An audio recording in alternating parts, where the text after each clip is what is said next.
Okay, hi guys. My name is Stefany. So in this change, please let me tell you guys about the characteristic of Victorian poetry. So the main characteristics of Victorian poetry is from idealism to realism.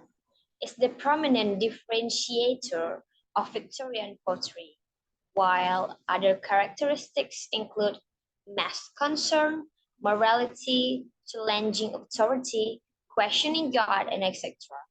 In all, these features had bearing of industrialism advancement of science and technology. So the first one is, what's it? We will talk about the realism, religion and science, use of sensory elements, and pessimism.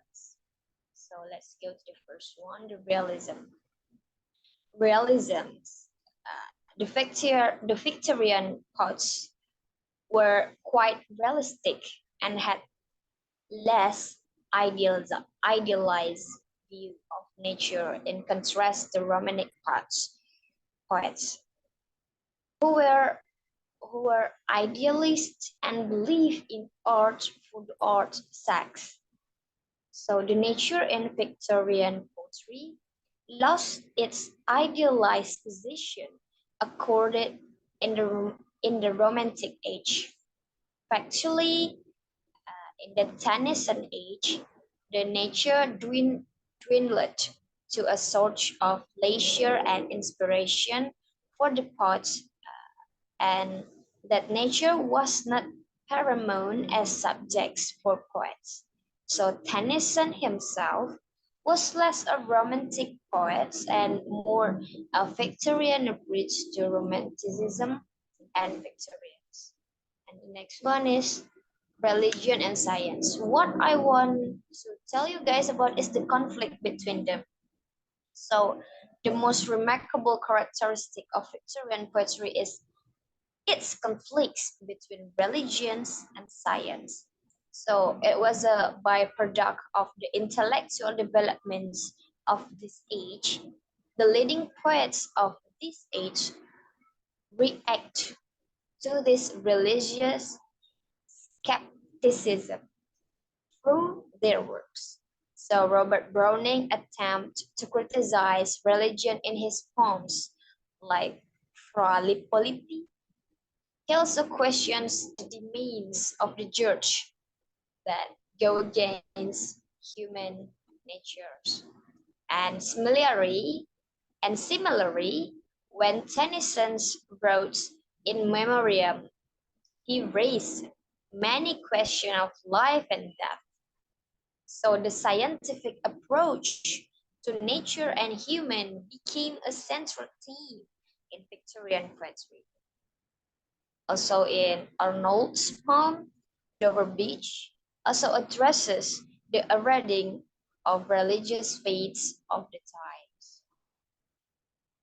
And the next is use of sensory elements. So in the preceding era poets, they used the imaginary vividly. However, Victorian poets also used imagery and sense to convey the chaos and struggle between religion and science, and ideas about nature and romance. Lord Alfred Tennyson prominently used the sensory and imagery elements in his poems.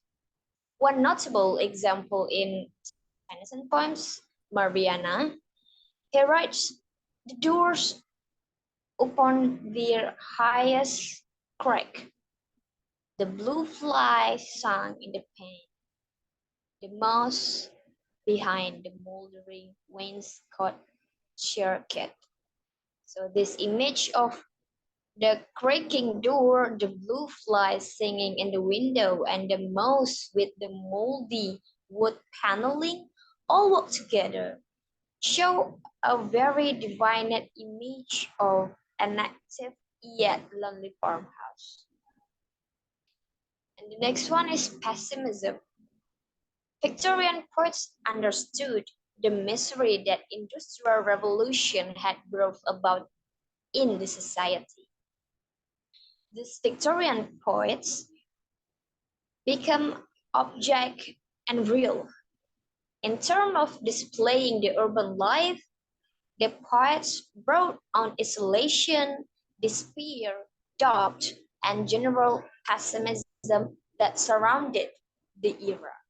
So, on the surface, on the surface, Victorians seemed to enjoy the wealth and prosperity, but the feelings of uncertainty, cynicism, and self-doubt very much reflect in the poems of this age. So the issue of psychological isolation is common in almost all the great poems in the Victorian era. And Tennyson poems, Locksley Hall, is about the restless young England. Matthew Arnold explored the strange diseases of modern life and the loneliness of modern age men in his poem The Scholar Gypsy.